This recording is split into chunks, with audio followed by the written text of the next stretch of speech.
어, 오늘은 대림절 둘째 주일입니다. 예수님께서 오시기를 기다리는 그 절기의 두 번째 주일인데요. 오늘 우리가 함께 읽은 이 말씀은 지난 주일에 함께 읽었던 말씀 기억하시나요? 낙이 타고 입성하시는 예수님. 그 말씀과는 분위기가 전혀 다릅니다. 전혀 다르고 아주 비장한 그런 분위기를 자아내는 그런 말씀입니다. 우선 본문 말씀은 두 토막의 이야기로 구성되어 있습니다. 전반부는 그야말로 비장한 종말론적인 선포, 세상의 파국과 새로운 세계가 열릴 것이라고 하는 그 종말론적인 선포로 되어 있고, 후반부는 예수님의 그 평소 흔한 우리에게 익숙한 그 이야기 방식인 비유로 되어 있습니다. 전반부는 인자, 다시 말해서 사람의 아들이 와서 새로운 역사가 시작될 것을 알리고 있습니다. 이 인자라는 표현, 사람의 아들이라는 표현은 구약 다니엘서에 보면은 새로 올 그 메시아를 부르는 그런 칭호로 사용이 됐는데, 바로 그런 의미로 이 말씀 맥락에서도 사용이 되고 있습니다. 그리고 후반부의 말씀은 이와 깊은 연관을 맺고 있는 비유에 해당합니다. 먼저 앞부분의 말씀을 볼까요? 이 말씀보다 앞서서 이미 7절 말씀부터 이 중요한 종말론적인 선포가 이어지고 있습니다. 그 말씀은 현존하는 세계의 파국과 새로운 세계의 도래를 선포하고 있는 그런 말씀으로 쭉 이어지고 있는데, 오늘 우리가 읽은 이 말씀은 바로 그 맥락 가운데 자리를 차지하고 있습니다. 다시 한번 확인하지만 이 본문 말씀은 현존하는 세계 질서의 파국을 그야말로 장엄한 우주적 사건으로 묘사하고 있습니다. 하늘에서는 1월 성신, 해와 달과 별들이 징조를 나타내고, 땅에서는 바다와 파도의 성난 소리 때문에 사람들이 괴로워할 것이라고 합니다. 결국 사람들은 세상에 닥쳐올 일들을 예상하고 무서워서 낮아빠질 것이다. 본문 표현대로 하면 다 기절할 것이다. 이렇게 되어 있습니다. 하늘의 세력들이 흔들릴 것이기 때문입니다. 그렇게 무서운 파국이 닥치지만 그 사태는 그러나 그렇게 파국으로 끝나지 않습니다. 오히려 그 파국이 일어날 때 또 다른 한편으로는 놀라운 사태가 전개됩니다. 인자, 곧 사람의 아들이 큰 권능과 영광을 띠고 구름을 타고 오시는 그런 모습을 보게 됩니다. 이 장면은 파국의 종말이 아니라 새 역사의 서막이 열리는 것을 뜻합니다. 그러므로 그 사태는 한편의 사람들에게는 오히려 위로가 되고 용기를 주는 계기가 됩니다. 일어서서 너의 머리를 들어라, 너희의 구원이 가까워지기 때문이다. 그래서 이렇게 선포하고 있습니다. 한편의 사람들에게 심판의 사건은 또 다른 한편의 사람에게 구원의 사건이 된다는 뜻입니다. 심판과 구원이 서로 다른 사건이 아니고 동일한 사건의 양측면입니다. 여기서 현존하는 세계의 파국 가운데서 구원을 보장받는 무리는 지금 바로 이 말씀을 듣고 있는 그 청중인 제자들에 해당합니다. 다시 말해서 그리스도의 말씀을 따라서 살아가는 사람들입니다. 오늘 우리가 읽은 이 본문의 이 전반부 부분 그리고 앞에서부터 쭉 이어지는 그 내용은 그야말로 작은 묵시록이라고 할 만큼 요한계시록은 그 전체 또는 다니엘서는 전체가 하나의 그 묵시록으로 되어 있지만 이 복음서 안에 들어있는 작은 묵시록이라고 할 만큼 아주 비장한 분위기가 감도는데요. 이 말씀을 두고 과연 예수님께서 선포하신 말씀인지 의문을 제기하는 그런 견해도 있습니다. 여러분 독서 모임 하면서 역사적 예수님에 관한 공부를 계속하고 있지요. 그래서 한편에서는 이렇게 의문을 제기하는 사람들이 있습니다. 아니 예수님께서는 사랑의 복음을 선포하시지 않았느냐, 그렇게 부드럽고 따뜻한 말씀을 전하신 예수님께서 어떻게 한 입에서 또 이렇게 비장한 얘기를 할 수 있느냐, 이런 그 의문을 제기하는 견해가 있습니다. 그러나 유대의 그 정신사적 맥락에서 볼 때 예수님께서는 또 다른 한편으로 그 당시의 신앙의 전통을 이어받고 있습니다.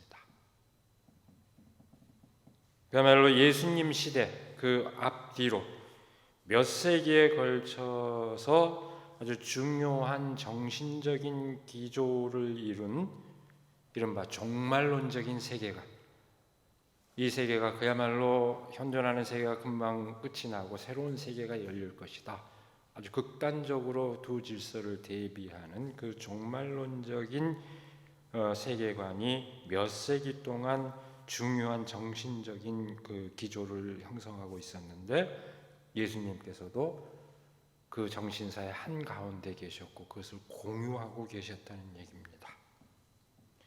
이건 제가 기회 있을 때 여러 번 얘기했습니다만 이 종말론적인 사관은 예언자들이 기대했던 이 점진적인 변화에 대한 낙관, 사람들이 회개하면 세상이 새로워질 것이다 라고 하는 그 낙관적인 기대가 무너지고 그야말로 급진적인 변혁으로서 이 세상이 완전히 무너지고 새로 시작되지 않으면 안 된다 하는 그런 변혁에 대한 희망으로서 새 하늘과 새 땅에 대한 믿음, 이른바 종말론적인 역사관의 중요한 요체인데요. 바로 그 역사관이 예수님 시대에 굉장히 중요한 한 기조를 형성하고 있었습니다. 그것은 이스라엘의 그 국가가 멸망하고 포로 생활을 하고 그리고 포로 생활이 끝나면은 이제 새로운 또 역사가 시작될 거라고 생각했는데 독립적인 나라가 시작될 것이라고 생각을 했는데 그 기대가 또 무너지죠. 끊임없이 제국의 지배를 받아야만 했던 그런 시대의 상황 가운데서 이 애초 성서에는 잘 등장하지 않았던 새로운 역사관이 등장하게 되는데 그것이 바로 종말론적인 역사관입니다. 그런 세계관이 형성이 됩니다. 여러 사상의 영향으로 예수님께서는 바로 그 정신적 기조가 충실한 그 시대 한복판에 살았습니다. 그런 면에서 볼 때 그 예수님의 언행이 그런 어떤 정신적인 분위기하고 무관하다고 보는 것이 오히려 억측에 가깝습니다. 예수님께서는 그 종말론적인 급진 사상을 공유하고 있었던 것입니다. 바로 그 점에서 오늘 말씀을 예수님께서 직접 선포하신 말씀 가운데 하나로 보지 못할 이유는 없습니다. 그러니까 달리 정리해서 얘기하자면은 부드럽고 섬세한 예수님의 그 모습과 대비되는 한없이 사랑을 베푸는 모습으로 되게 기억을 하죠. 그래서 부드럽고 섬세한 그 예수님, 가장 작은 자 하나를 이렇게 찾아 나서는 그런 면모를 우리가 기억하고 있지만 그것과 대비되는 날카롭고 단호한 예수님의 언행을 또 다른 한편으로 보면 아주 과격합니다. 아주 급진적입니다. 그런 면모는 바로 이 역사관, 이 세계관과 무관하지 않습니다. 종말론적 세계. 예수님은 그런 두 가지 면모를 동시에 갖고 있습니다. 예수님께서는 지금 현존하고 있는 낡은 세계의 파국과 동시에 도래하는, 다가오는 새로운 세계의 질서를 선포하고 있습니다. 이 사건은 한편의 사람들에게는 불안과 공포를 뜻하지만 또 다른 한편의 사람들에게는 위로와 희망을 뜻합니다. 오늘 말씀 표현을 그대로 따르면은 하늘의 세력들이 흔들릴 것이다, 이렇게 그 상황을 묘사하고 있는데요. 에베소서 2장 2절을 볼 것 같으면은 공중의 권세를 잡은 통치자라는 표현이 있습니다. 흔히 악한 세력, 사탄을 지칭하는 그런 표현인데 그 표현을 곧바로 연상시킵니다. 그리고 우리가 우리말에서도 그런 표현이 있죠. 하늘이 무너진다 하는 그 말이 함축하는 그런 의미와 크게 다르지 않습니다. 다시 말해서 사람들이 그동안 하늘처럼 떠받들어 왔던 세계가 무너진다는 것을 뜻합니다. 그렇게 느껴지는 사람들에게는 파국입니다. 세상 끝입니다. 그러나 동시에 구름을 타고 오시는 사람의 아들을 반길 수 있는 처지에 있는 사람들에게는 그 파국과 심판이 곧 희망과 구원의 소식이 됩니다. 오늘 말씀에서 예수님께서는 바로 그 때를 분별하라고 우리를 일깨워 주십니다. 이것이 오늘 말씀의 그 전반부의 요체입니다. 여기에 이어지는 두 번째 그 후반부의 말씀, 이 비유의 말씀은 우리가 알고 있는 평소 예수님의 그야말로 따뜻한 그런 말씀입니다. 그리고 그 뜻을 분명히 알아듣게 일러주는 그런 말씀에 해당합니다. 글쎄요, 실제로 예수님께서 이 말을 동시에 한 자리에서 했을지는 모릅니다. 그건 의문입니다. 역사적으로 각각 다른 장소에서 했을 수도 있는데 적어도 오늘 우리가 읽고 있는 이 누가복음에는 한 자리에서 이 두 가지 말씀을 동시에 한 것으로 기록되어 있습니다. 그래서 그 이야기는 오늘 문맥에서 보면은 그렇게 그 같은 의미를 함축하고 있는 그 이야기를 서로 다른 이야기 형식으로 이렇게 한 자리에서 하고 계시고 서로 그 의미를 보완해주는 그런 역할을 하고 있습니다. 본문 말씀의 소제목이 그렇게 되어 있죠. 무화과 나무의 교훈이라고 알려져 있는데 그렇게 알려진 이 비유의 말씀을 우리가 이해하는데 어려울 것은 하나도 없습니다. 그렇죠? 하나도 이해하기 어려운 점이 없습니다. 우리에게 친숙한 그 어떤 나무로 비유해도 우리는 금방 알아들을 수 있는 그런 얘기입니다. 나무에 잎이 돋으면 계절이 바뀐 것을 알 수 있고 잎이 무성해지면 여름이 다가온 줄 알지 않느냐. 이 비유의 핵심은 그것입니다. 바로 그것처럼 세상의 변화에도 분명한 징후가 있는 법인데 그 징후를 알아차리면 곧 새로운 시대가 열리고 있다는 것을 알 수 있지 않겠느냐. 세상의 징조, 그 징후를 잘 읽어내면 그걸 깨달으면 새로운 시대가 열린다는 것 또한 너희가 알게 될 것이다. 그런 얘기입니다. 너희들 이런 일들이 일어나는 것을 보거든 하나님의 나라가 가까이 온 줄로 알아라. 그래서 예수님께서는 이렇게 말씀하십니다. 근데 예수님께서는 바로 당신의 시대에 그 징후가 일어났다고 봤습니다. 그래서 이렇게 말씀하십니다. 이 세대가 끝나기 전에 이 모든 일이 다 일어날 것이다. 하늘과 땅은 없어질지라도 내 말은 절대로 없어지지 않을 것이다. 이미 그 파국과 새로운 역사가 시작되고 있는 그 징후를 분별하고 희망을 가지라는 그런 말씀입니다. 바로 이 비유의 말씀을 통해서 우리는 또한 중요한 진실을 깨닫습니다.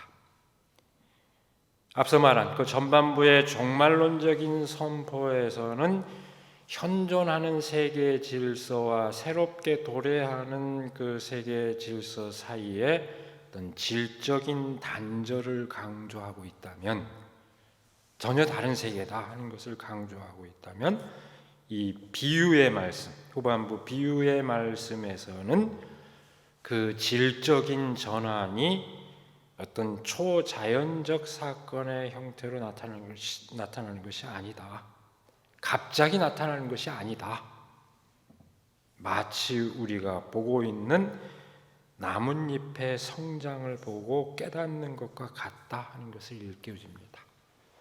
한 시대가 딱 끝나고 곧바로 다른 시대가 이어지는 게 아니라 계속 이어지는 그 과거의 시대 속에 새로운 시대가 이미 배태돼서 변화해 나가고 있다. 그것이 어느 순간 질적으로 전혀 다른 세계가 될 것이다. 그런 얘기가 됩니다. 지속되는 역사 가운데서 그 변화가 이루어지고 있다는 것을 뜻합니다. 사람들은 뭔가 초자연적인 사건을 기대하지만 역사는 그렇게 움직이지 않습니다. 이미 낡은 질서 가운데서 새로운 질서가 시작되는, 그걸 질적으로 다르다고 하는 것을 분별할 수 있어야 된다. 예수님은 그렇게 말씀하신 것입니다.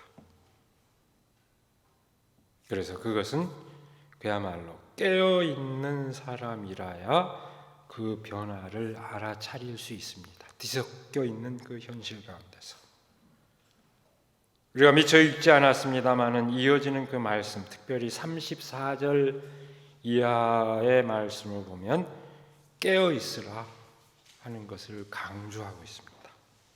그 까닭이 바로 여기에 있습니다. 깨어있는 정신으로 시대의 징후를 알고 그 징조를 알고 새로운 세계를 맞이해야 한다. 그것을 일깨워주고 있습니다.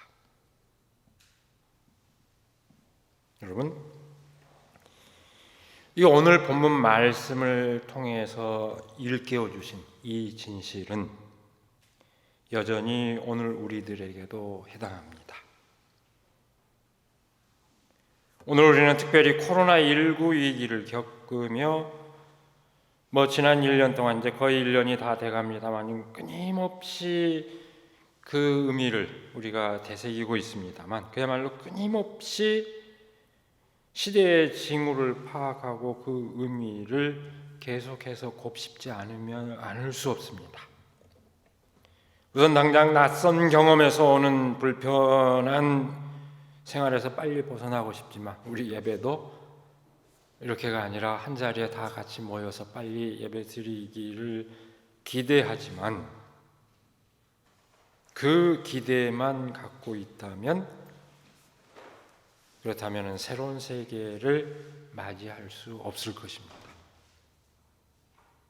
정말 진지하게 이 사태가 주는 의미를 새기며 과연 지금 무엇이 어떻게 변화되고 있으며 더 나아가서 인간의 바람직한 삶을 위해서 무엇이 어떻게 변화되어야 하는지 그것을 예측하고 대비하지 않으면 안 될 것입니다. 그런 점에서 우리는 지금 그야말로 위중한 그런 시대의 한복판에 있습니다. 지금 코로나19로 겪고 있는 이 세계적인 위기 현상은 비단 코로나19 때문에 발생한 것이 아니라 이미 시작되어 온 위기가 코로나19를 계기로 더욱 가속화되고 있고 전면화되고 있다는데 많은 사람들의 그 진단이 일치하고 있습니다. 코로나 때문에 비로소 시작된 것이 아니라 이미 이 세계는 위기를 치닫고 있었는데 이것이 전면화시켜줬다. 코로나가 그렇게 되게 그런 진단에 대체로 수렴이 되고 있습니다. 그 변화 가운데 많은 사람들이 공감하고 있는 중요한 진실, 수없이 많은 것들이 있지만 중요한 진실 가운데 하나는 인간의 욕망을 무한히 부추기며 시장의 모든 것을 내맡기는 오늘의 자본주의 체제로는 더 이상 인간의 삶을 보장할 수 없다 하는 점입니다. 그 점이 더욱더 이 코로나19를 통해서 더욱더 분명해지고 있다고 보고 있습니다. 그 유명한 철학자 슬라보의 지젝이라는 분이 있습니다. 한국에도 신문 지면을 통해서 자주 소개되고 있는 분인데요. 이분은 진단하기를 여러 가지 견해가 있습니다만 이분은 진단하기를 지금 이 상황을 두고 일종의 전시 공산주의가 지금 등장하고 있는 어떤 당이라기보다도 사실상 필요하는 그런 상황이다 이렇게 진단하기도 합니다. 새로운 공산주의가 필요하라고 이름을 붙여야 할지 모르겠다 이렇게 얘기합니다. 이렇게 얘기하면 대본에 그러겠죠. 우리가 역사적으로 경험한 아주 그 음험한 전체주의를 금방 우리가 떠올리기 쉽겠지만 이 슬라보의 지젝이 말하는 의미는 그런 의미가 아닙니다. 그런 것과는 역사적으로 존재했던 전체주의로서 그런 그 공산주의와는 거리가 있습니다. 다시 한번 얘기하자면 그렇게 진단하는 요체는 뭐냐면은 무한한 욕망을 부추기는 그 삶의 질서, 시장이 모든 것이 시장의 가치로 환원되고 서로 주고 사고 팔고 하는 그런 시장이 모든 것을 잘 알아서 해결해 줄 것이라는 그 믿음에 의존해서는 이제 더 이상 안 된다. 진짜로 생명의 안전을 위한 긴급한 조치가 필요한 상황이다 하는 그런 의미로서 이 말을 사용하고 있습니다. 다시 말하자면은 지금 이 위기에 효과적으로 대처하기 위해서 정보를 공유하고 그걸 조절하는 능력을 발휘해야 한다 그런 것을 뜻합니다. 그래서 어떠면은 이것은 단순히 누군가에게 맡겨진 그런 것이 아니라 더욱더 성숙한 어떤 민주적인 어떤 시민의식이라고 할까요? 이런 것을 기초로 해서 이 상황을 공동으로 대처할 수 있는 아주 효과적인 삶의 체제를 시스템을 갖춰야 된다 그런 얘기입니다. 실제로 그런 면모들이 지금 등장하고 있다 이렇게 보고 있습니다. 어떤 이념에 따라서가 아니라 그렇게 진단하고 있습니다. 쉽게 예를 들면 바이러스는 누구에게나 접근하지만 그로 인한 고통은 사회적 약자들에게 가중되고 있습니다. 그런 현실을 넘어설 수 있는 대안의 모색이 지금 시급한 상황입니다. 이제껏 자유경쟁의 원리로 구성된 사회적 관계를 전적으로 새롭게 구성하지 않으면 안 되는 그런 상황입니다. 자유경쟁의 원리가 아니라 협동과 연대의 원리로 뒤바꾸지 않으면 안 되는 그런 상황입니다. 바로 지금 이 위기 상황에서 대안을 찾지 못한다면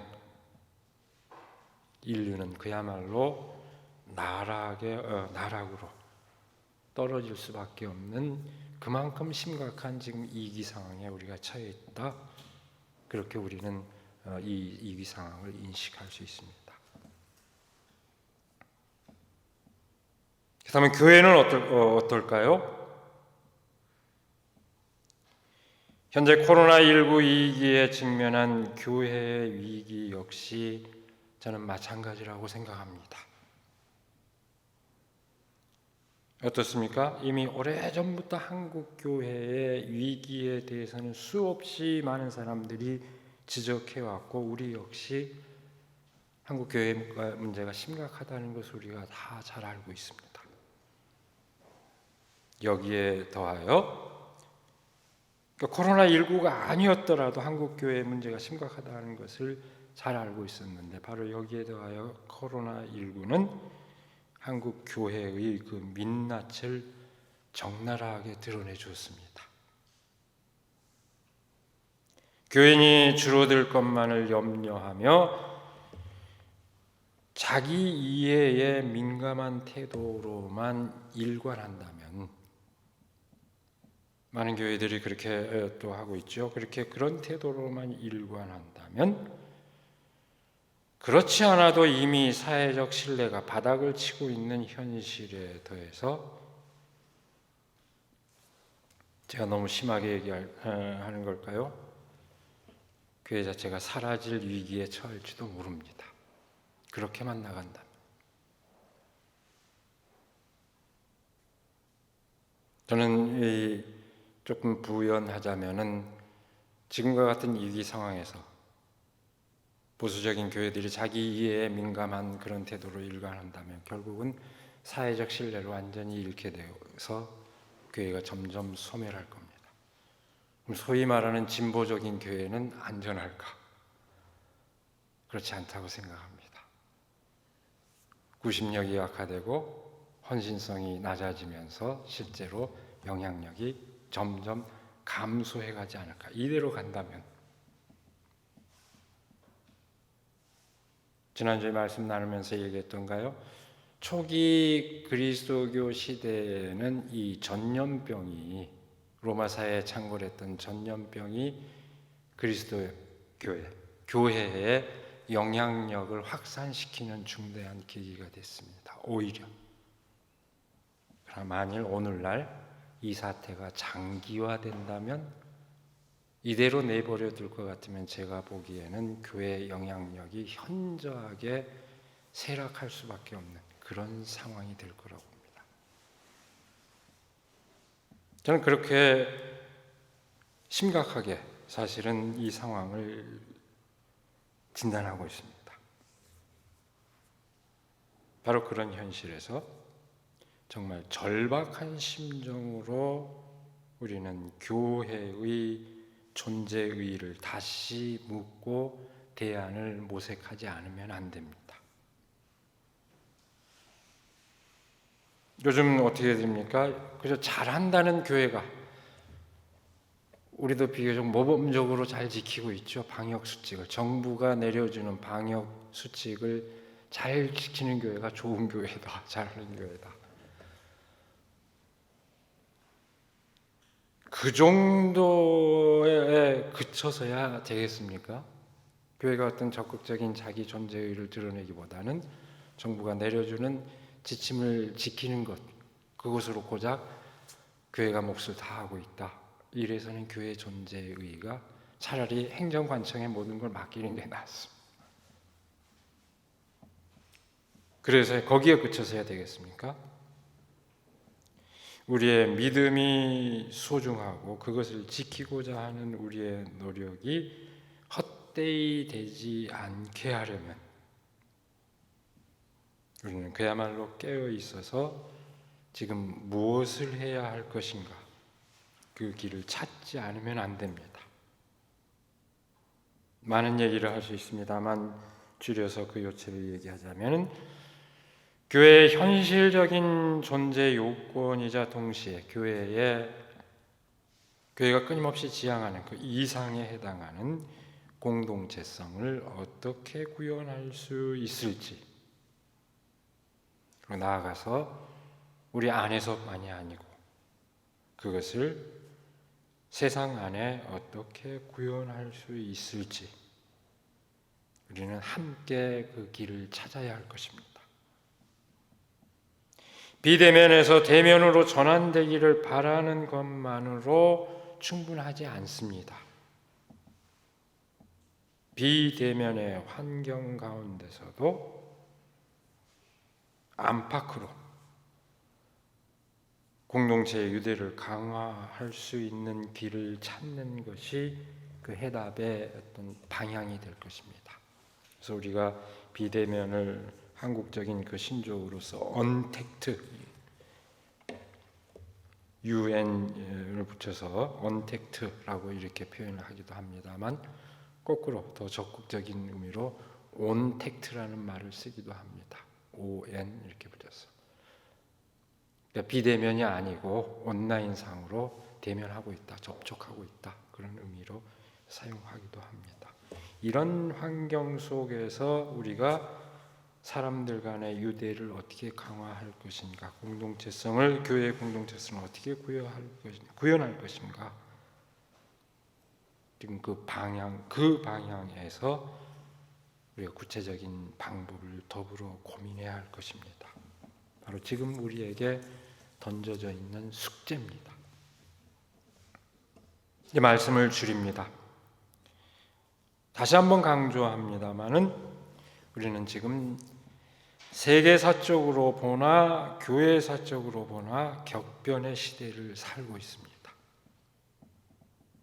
지금 우리가 분투하며 어떤 위대한 통찰에 이르고 그에 따른 어떤 대안을 제시할 수 있다면은 우리는 그야말로 이 땅 위에서 의미 있는 그런 삶을 누리게 될 것입니다. 그렇게 시대의 징조를 읽고 대안을 예비하는 것은 하나님 나라를 믿는 그리스도인의 소중한 몫입니다. 그리스도께서 이 땅에 오시는 길을 예비하는 이 대림절에 다시금 새하늘 새 땅을 향한 믿음의 빛에서 정의롭고 평화로운 세계를 향한 그 여정에서 성큼 한 발걸음 더 나아가고자 결단하는 우리들이 되기를 이 시간에 간절히 기원합니다. 기도하겠습니다.